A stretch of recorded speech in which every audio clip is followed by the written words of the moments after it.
Pagkalipas ng isang taon, habang nakikipag-usap si Carla kay Aring Rialin, ay dumating si Dan at sinabi nito sa asawa na wag na nitong alalahanin pa ang mga pangyayaring yaon dahil na-survive na nila ang araw na iyon. Niyakap naman siya ni Carla ng mahigpit. Sa opisina naman nila Kyle, dumating si Rika. Pinuntahan naman siya ni Chino at sinabing di pa rin sanay si Rika na wala si Kyle sa opisina nito. Pinuntahan naman ni Raven at Troy ang puntod ng kanyang tito Bobby. May babae namang lumapit sa kanila at sinabing napakabuti ni Troy na mayor noon sa Sidero. Lumapit naman si Axel kina Rika at Chino at sinabing nukulit na naman ni Chino si Rika. Sinabihan pa niya ito na dinadamay pa niya si Rika sa pagkamis niya kay Kyle at pinasiguradong babalik na rin si Kyle sa kanilang opisina. Niloloko pa niya si Rika dahil naroon naman siya kahit wala si Kyle. Nagtawanan ang buong opisina sa kakulitan ng tatlo. Samantala, tinanong naman ni Raven ang ama kung pupunta ba si Alberto sa puntod ni Bobby. Muli namang inalala ni Troy ang pangyayari sa malagim na gabing iyon. Nang sinunggaban nila si Bobby ay naiputok nito ang baril ngunit walang natamaan sa kanila. Nabitiwan ni Bobby ang baril, natumba naman si Troy. Agad na kinuha ni Kyle ang baril at tinutok ang kay Bobby. Unti-unti namang tumayo si Bobby at sinisigaw na ipakukulong din daw ba siya ni Troy at magsasama sila ni Jigs sa kulungan. Galit pa niyang sigaw na di nito ibibigay kay Troy ang satisfaction. Isinisi nito kay Troy na palagi siya ang pinipili ng kanilang papa kaysa sa kanyang tunay na anak.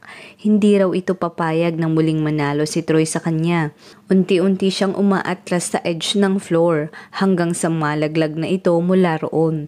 Sumigaw ang tatlo kay Bobby na wag nitong gawin ang binabalak nito ngunit huli na ang lahat. Tinignan nila mula sa taas si Bobby. Napahandusay itong duguan ng kanyang ulo at wala ng buhay.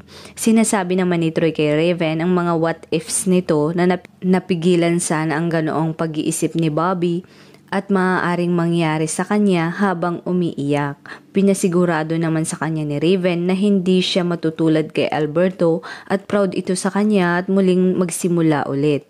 Nagyakapan ang mag-ama. Sa kabilang dako naman, kinakausap ng attorney si Jigs tungkol sa mga isasagot nito sa darating na hearing niya kay Rika.